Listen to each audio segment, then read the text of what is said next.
నమస్తే బీఆర్కే భక్తి ఛానల్కి స్వాగతం. నేను పద్మ. ఈరోజు మనతో పాటు స్టూడియోలో ఉన్నారు శ్రీచక్ర పీఠం వ్యవస్థాపకులు డాక్టర్ ప్రదీప్ జోషి గురువు గారు. వారిని అడిగి ఏలినాటి శని ఏ ఏ రాశుల వారికి ఉండబోతుంది, వాళ్ళకి ఎలాంటి ఫలితాలు ఉండబోతున్నాయి, ఏ ఏ పరిహారాలు చేయించుకోవాలి, వీటి గురించి తెలుసుకునే ప్రయత్నం చేద్దాం. నమస్కారం గురుగారు. శ్రీమాత్రే నమః. గురువుగారు, ఈ సంవత్సరం ఏలినాటి శని ఏ ఏ రాశుల వారికి ఉండబోతుంది, ఎలా పీడించబోతుంది, వాటి ఫలితాలు ఎలా ఉండబోతున్నాయి, ఎలాంటి పరిహారాలు చేయించుకోవాలి? శ్రీ గురుభ్యో నమః. శ్రీమాత్రే నమః. ఆదిత్యాది నవగ్రహాలు ప్రతి ఒక్కరి జీవితంలో చాలా కీలకమైనటువంటి ఫలితాలను ఇస్తాయి. ఒక్కొక్క గ్రహము ఒక్కొక్క రకంగా ఫలితాలు ఇస్తాయి. అయితే సూర్యగ్రహమేమో సంవత్సరములో 3 నెలలు అనుగ్రహిస్తాడు, అంటే 90 రోజులు, నెల అట్లా అనుగ్రహిస్తాడు. చంద్రుడేమో ఒక నెలలో 18 రోజులు యోగిస్తాడు. నెలలో 18 రోజులు మనకి అనుకూలంగా ఉంటాడు, మిగతా 12 రోజులు మనం నేర్పిస్తాడు చంద్రుడు. అందుకే ఈ 3 ఫ్లక్చుయేషన్స్ అంటే చంద్రుడు మనస్సు కాబట్టి. అదే కుజగ్రహం అనుకోండి, కుజుడు, బుధుడు, శుక్రుడు, ఈ 3 గ్రహాలు ఏవైతే ఉంటాయో సంవత్సరంలో 120 రోజులు యోగిస్తాయి మనకి. కుజుడు కానీ, బుధుడు కానీ, శుక్రుడు కానీ 120 రోజులు మనని అనుగ్రహిస్తారు, మిగతా రోజుల్లో ఏడిపిస్తారు. సో ఈ 5 గ్రహాలు పక్కన పెడితే 2 గ్రహాలు కీలకమైనవి. ఇవి ఏమిటంటే కనుక గురుగ్రహము, శనిగ్రహము. గురువేమో 12 సంవత్సరాలకి ఒకసారి మాత్రమే, 12 సంవత్సరాల్లో కేవలం 5 సంవత్సరాలు మాత్రమే అదృష్టాన్ని ఇస్తారు. 12 సంవత్సరాలు అదృష్టాన్ని, అది కూడా అదృష్టం డిఫరెంట్ మోడ్లో ఇస్తారు, అన్నీ ఒకే మోడ్లో ఇవ్వరు. గురుగ్రహం 2వ స్థానంలో ఉంటేనేమో ధనాన్ని ఇస్తాడు. అదే 5వ స్థానంకి వస్తే జ్ఞానము, self confidence, self motivational and వ్యక్తిగతమైనటువంటి సమర్థతను ప్రసాదిస్తాడు. ఇది 5th ప్లేస్కి వస్తే. 7th ప్లేస్కి వస్తే family life, marital life, హ్యాపీఫుల్ life and సుఖాలు, భోగాలు ఇవన్నీ కూడా సెటిల్మెంట్ చేస్తాడు. అదే 9వ స్థానంకి వస్తే అదృష్టాన్ని ఇస్తాడు. ఇంకా అన్ఎక్స్పెక్టెడ్ థింగ్స్ జరిగిపోతాయి జీవితంలో. అదృష్టం అంటే అసలు లైఫ్లో నువ్వు ఎక్స్పెక్ట్ చేయని రేంజ్ కూడా వెళ్ళిపోవచ్చు 9వ స్థానం గురువు వస్తే. అట్లాగే 11వ స్థానం గురువు వచ్చాడనుకో విపరీతమైన లాభం కలిగిస్తాడు. 2వ స్థానంలో వస్తే ధనం ఇస్తాడు, డబ్బులు ఇస్తాడు. కాబట్టి ఈ 5 రకాలుగా గురువు యోగిస్తాడు. కానీ ఏది ఇచ్చినా 12 సంవత్సరాలకు ఒకసారి ఇస్తాడు. డబ్బులు ఇచ్చేది ఉంటే 12 సంవత్సరాలకు ఒకసారి డబ్బులు ఇస్తాడు. అది ఎవరికి ఈ సంవత్సరం అంటే ఈ 2025కి ఎవరికి అంటే వృషభ రాశి వారికి డబ్బులు ఇచ్చేస్తాడు, ఫుల్ డబ్బులు వస్తాయి వృషభ రాశి వారికి. ధనయోగ ప్రాప్తి ఉంటుంది. అదే లాభాలు ఇంకా అన్ని రకాలుగా ఆల్రౌండ్ 5 రకాల లాభాలు ఒక రేంజ్లో ఉంటే ఇస్తాడు. అదేంటి ఏకాదశ స్థానంలో, అది ఎవరికి అని అంటే సింహరాశి వారికి 2025. అంటే అన్ని రకాల బెనిఫిట్స్ ఇస్తాడు. 11 ఇంట్లో వచ్చాడు కాబట్టి అన్ని బెనిఫిట్స్. అదే తులారాశి వాళ్ళకి ఏంటంటే లక్, నిన్ను కింద ఉన్నది ఎక్కడో తీసుకెళ్ళి అక్కడ పెట్టేస్తాడు. ఇంకా అచీవ్మెంట్స్, గ్రేట్ అచీవ్మెంట్స్ ఇస్తాడు. తులారాశి వాళ్ళకు ఉంది, అదృష్ట యోగం ఉంది. అదే ధనుసు రాశి వాళ్ళకి పెళ్ళి, పెటాకులు అన్నీ మంచి జరిగిపోతాయి. ఇంకా శుభకార్యాలు చేయడాలు, సుఖాలు, భోగాలు, మంచి ఇంకా జీవితంలో కొన్ని అద్భుతాలు జరుగుతాయి అన్నమాట. శరీరక సుఖాలు మంచిగా దొరుకుతాయి అన్నమాట, భోగాలు దొరుకుతాయి. ఎవరికి ఈ సంవత్సరం అయితే ధనుసు రాశి వాళ్ళకి. కుంభరాశి వాళ్ళకి ఏంటంటే సెల్ఫ్ సస్టైనబుల్ పవర్ అనేది కుంభరాశి వాళ్ళకి ఇస్తాడు. అంటే మెచ్యూరిటీ లెవెల్స్ ఇంప్రూవ్ అవుతాయి, స్టేబుల్ అవుతారు, తమను తాను ఒక స్కిల్ పర్సన్గా తయారు చేసుకుంటారు. ఇవన్నీ కూడా జరుగుతాయి అన్నమాట. సో ఇది అన్నీ 12 సంవత్సరాలకు వచ్చే యోగాలు వీళ్ళందరికీ నేను ఇందాక చెప్పినవి. అదే శని అనుకోండి 30 సంవత్సరాల్లో 7.5 సంవత్సరాలు ఏమో అదృష్ట యోగాలు ఇస్తాడు. 7.5 సంవత్సరాలు అదృష్ట యోగం ఇస్తాడు. అది డిఫరెంట్ మోడ్లో. ఒక 2.5 సంవత్సరాలు ఎట్లా ఇస్తాడంటే అదృష్టము ఇంకా అహంకారం ఇట్లా పెరిగిపోతుంది అనమాట. అంత డబ్బు సూపర్గా ఇచ్చేస్తాడు. అది ఎట్లా అంటే అర్థమైందంటే ఆ 2.5 సంవత్సరాలు ఏం చేస్తాడంటే మనల్ని మంచిగా ముద్దుగా ప్రేమగా మాట్లాడుకుంటూ మనకు ఒక పెద్ద బిల్డింగ్ ఇప్పించి 30th ఫ్లోర్ దాకా తీసుకెళ్తాడు. అంటే 30 సంవత్సరాలు కదా, 30th ఫ్లోర్కి తీసుకెళ్తాడు అనమాట. 30 సంవత్సరాలకి తీసుకెళ్ళి మంచిగా ప్రేమగా భుజం మీద అన్ని తట్టి కరెక్ట్గా అంటే ఏకాదశ స్థానములో శని అయిపోతే ద్వాదశ స్థానంకి వస్తాడు. ద్వాదశ స్థానం లోపల శని రావడం అర్థమైందనంటే ఆ 30వ ఫ్లోర్ నుంచి చలో అని నూకేయడం అనమాట. పని అయిపోయిందని పైకి వచ్చి నూకేస్తాడు. 12వ ఇంట్లో శని రావడం అంటే అర్థం ఏంటంటే 30వ ఫ్లోర్ నుంచి కిందికి నూకేయడం అని అర్థం. సో మళ్ళీ కింద గ్రౌండ్ ఫ్లోర్కి రావాల్సిందే. అది ఎవరికి అని అంటే ఈ సంవత్సరం అయితే అది మేషరాశి వాళ్ళకి. వీళ్ళని ఇప్పటిదాకా తీసుకెళ్ళి 30th ఫ్లోర్ దాకా తీసుకెళ్ళి కూర్చోబెట్టాడు, ఇప్పుడు నూకేశాడు పైనుంచి. ఇంకా ట్రావెలింగ్లో ఉన్నారు, ఇంకా కింది దాకా రాలే. ఇంకా మే 15 తర్వాత కింద పడ్డ దెబ్బలు అప్పుడు నొప్పులు స్టార్ట్ అవుతాయి అనమాట. కిందికి తలిగేది ఇప్పుడు ట్రావెలింగ్లో ఉన్నారనమాట మేషరాశి వాళ్ళకి. ఇంకా వాళ్ళకి ఇంకా శని ఎఫెక్ట్ ఇంకా స్టార్ట్ అవ్వాల మే 15 తర్వాత. అందుకోసం అంటే గురువు జరిగిపోతాడు, అప్పుడు శని ఎఫెక్ట్ స్టార్ట్ అయిపోతుంది అనమాట. ఇంకా ట్రావెలింగ్లో ఉంటే దెబ్బలు దాకవు కదా. సో ట్రావెలింగ్లో గురువు ప్రొటెక్ట్ చేస్తున్నట్టు అర్థం. సో వీళ్ళు కనుక అక్షయ తృతీయ వచ్చి యాగం చేసుకున్నారనుకోండి, వీళ్ళకి పారాచూట్ వేసుకున్నట్టు. ఎవరు? మేషరాశి పారాచూట్ దొరుకుతుంది. లేదంటే టప్ అని భూమికి వేసుకుంటారు, ఇంకా స్టార్ట్ అవుతుంది. అదొక పాట వేసుకోవచ్చు అనమాట. అదేదో పాట ఉంటుంది కదా, నీ గూడు చెదిరింది నీ గుండె పగిలింది అని మంచి పాట వేసుకోవచ్చు అనమాట. ఎవరికి? మేషరాశి వాళ్ళకి.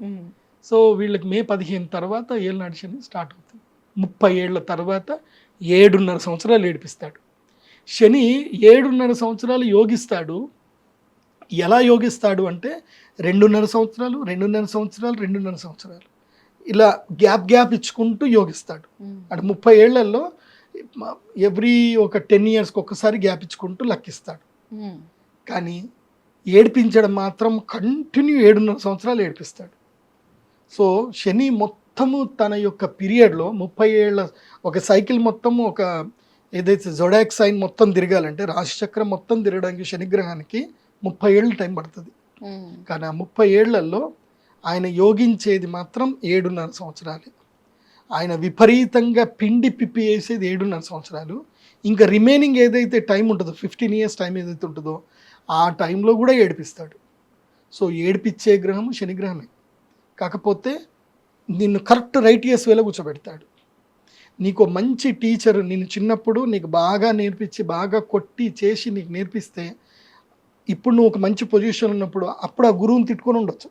కానీ ఒక మంచి పొజిషన్ వచ్చిన తర్వాత ఈజ్ మై రైట్ గురువురా, ఆ రోజు ఆయన నన్ను భర్త పెట్టి కొట్టకపోయి ఉంటే ఇవాళ నేను ఈ పొజిషన్ ఉండకపోతుండే. అప్పుడు ఆయన ఫార్మల్స్ నాకు గట్టిగా నేర్పించింది కాబట్టి ఇవాళ నేను ఈ పొజిషన్ ఉన్నా అని చెప్పుకునేది ఎవరు అంటే శనిగ్రహమే. ఈజ్ ద రైట్ గురువు అనమాట. కాకపోతే అందరూ ఆయన నచ్చ చెప్పి గోరు ముద్దలు పెట్టే రకం కాదు, వాతలు పెట్టి మరీ పని నేర్పిస్తాడు. సో అదే ఏలినాటి శని అంటే. ఏలినాటి శని 3 రకాలు ఉంటుంది. ఒకటి నెత్తి మీద శని ఉంటాడు. 12వ స్థానంకి వస్తే శని నెత్తి మీదకి వచ్చినట్లు లెక్క. శని నెత్తి మీదకి వచ్చాడు అంటే అర్థం ఏంటంటే అహంకారం పెరిగిపోతుంది, కోపం వస్తుంది, అత్యాశ పెరుగుతుంది, లిటిగేషన్ ల్యాండ్లు కొంటారు, సెటిల్మెంట్స్ వేసుకుందామనుకుంటారు, ఏదో చేస్తామంటారు. తీరాను అగ్రిమెంట్ చేసుకొని సేల్ డీడ్ చేసుకున్నాక వాడు వస్తాడు. మధ్య ఒకటి జరిగింది, వాళ్ళు దుర్మార్గులు మొత్తం అంతా గ్యాంగే. అది ఏం చేస్తారు, ఒక మంచి ల్యాండ్ చూపిస్తారు, అమ్మేస్తారు ల్యాండ్, సేల్ డీడ్ అయిపోతుంది, డబ్బులు తీసుకుంటారు. వీళ్ళు మొత్తం ప్రీ ప్లాన్గా ఉంటారు, ఆల్రెడీ వాడికి అగ్రిమెంట్ చేసి ఇస్తారు ఎవడికో వాడి ఫ్రెండ్కే. వీడు మొత్తం కొనుక్కున్నాక వీడు డబ్బులు తీసుకున్నాక 15 రోజులకు వస్తాడు వాడు.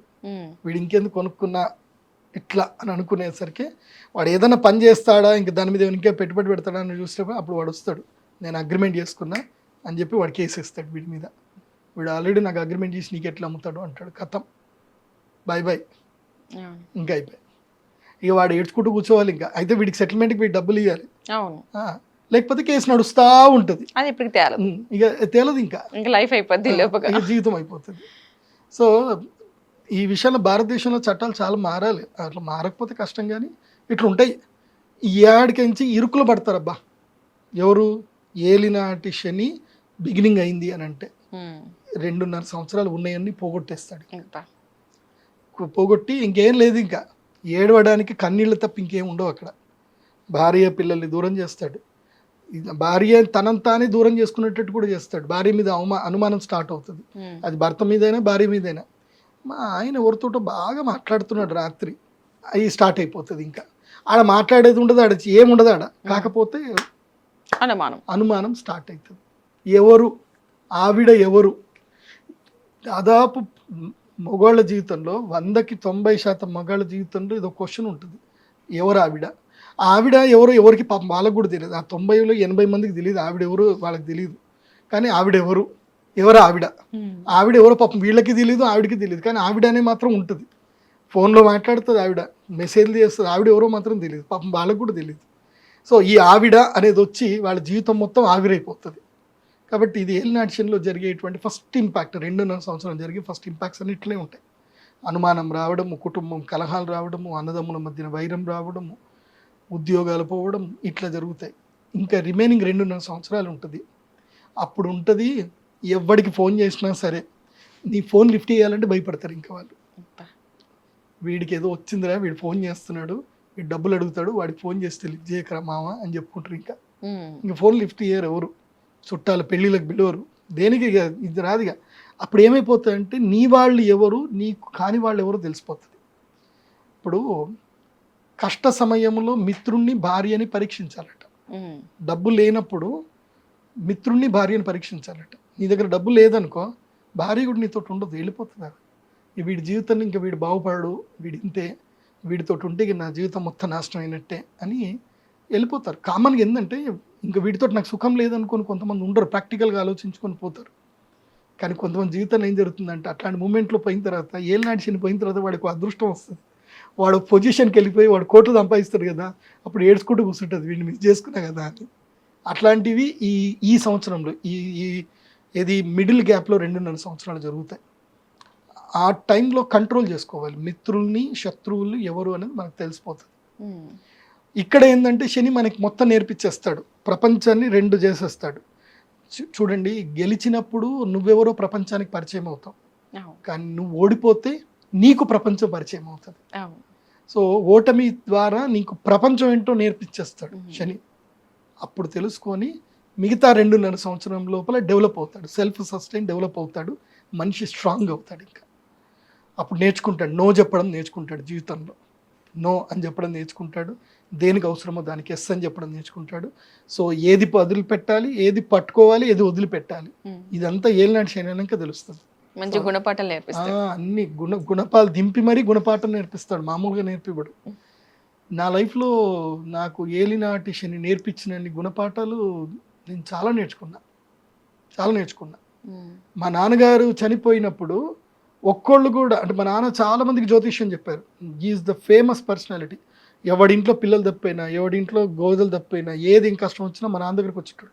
మా ఇంట్లో నిజామాబాద్లో అశోక్ వీధిలో పెద్ద లైన్ ఉండేది, అక్కడ చాయ్ దుకాణం ఉండేది, అన్ని వాళ్ళందరూ బతికేటోళ్ళు, మా నాన్న పేరు చెప్పుకొని బతికేటోళ్ళు. ఎందుకోసం అంటే జనాలు అట్లా లైన్ కట్టేటోళ్ళు, అంత రష్ ఉండేది. మేము ఫీజులు ఏముండేది కాదు, ఎవడు ఇష్టం వచ్చింది వాడు 10 రూపాయలు 5 రూపాయలు పంచాంగం మీద పెట్టేటోళ్ళు. నా లైఫ్లో మా నాన్న పక్కన నేను కూర్చున్నట్టు జ్యోతిష్యం చెప్పి చూస్తుండే, ఎవడు ఎంత పెడతాడు అని చూసేవాడు. ఎందుకోసం అంటే నేను కూడా ఎత్తుకుపోయేటోండి అనమాట మధ్యలో. సో 5 రూపాయలు 10 రూపాయలే, 100 రూపాయలు పెట్టేటోళ్ళు ఉండరు అసలు. అప్పట్లో 100 రూపాయలు అనేది ఎక్కువ, 100 రూపాయలు 500 ఎవరు పెట్టేదే కాదు. 10 రూపాయలు 20 రూపాయలు. కానీ మా నాన్న డబ్బులు చూసేవాడు కాదు, వాడు పేదవాడు, వాడి కష్టం చూసేవాడు మా నాన్న. కానీ మా నాన్నకి ఎప్పుడైతే హార్ట్ అటాక్ వచ్చి ఆయన బెడ్ మీద పడ్డారో, అప్పుడు నా దగ్గర డబ్బులు లేవు, మా అన్న దగ్గర డబ్బులు లేవు, మేము మా నాన్నకి ట్రీట్మెంట్ కూడా చేసుకోలేకపోయినాము, అంత సిచ్యువేషన్ వచ్చింది మాకు. కానీ ఎవరు డబ్బులు ఇవ్వలే, ఎవరు డబ్బులు ఇస్తాడా, ఎవడు మంచిగా ఉన్నాడా, ఏం కథను ఎవడు అడగలే మమ్మల్ని. ఎందుకోసం అంటే డబ్బు ఎవడు అడగడు, ఎవడు అవసరానికి ఎవడు డబ్బు ఇవ్వడు. డబ్బు నీకు నువ్వే సంపాదించుకోవాలి, నీ దగ్గర దాచిపెట్టుకోవాలి. నీకు కష్టం వచ్చింది అని నువ్వు చేయి చాపితే నీకు ఎవడు డబ్బు ఇవ్వడు, గుర్తుపెట్టుకో. నీ కష్టానికి నువ్వే బాధ్యుడివి, కాబట్టి నీ సంపాదన నువ్వే పెట్టుకోవాలి. నీకు కష్టం వస్తే డబ్బు, నువ్వు ఎంత మంచి పనులు చేసినా అవసరానికి డబ్బులు నీకు ఎవడు ఇవ్వడు. ఓకే, మంచి వివరాలు అందించారు గురుగారు, ధన్యవాదాలు. శ్రీమాత్రే.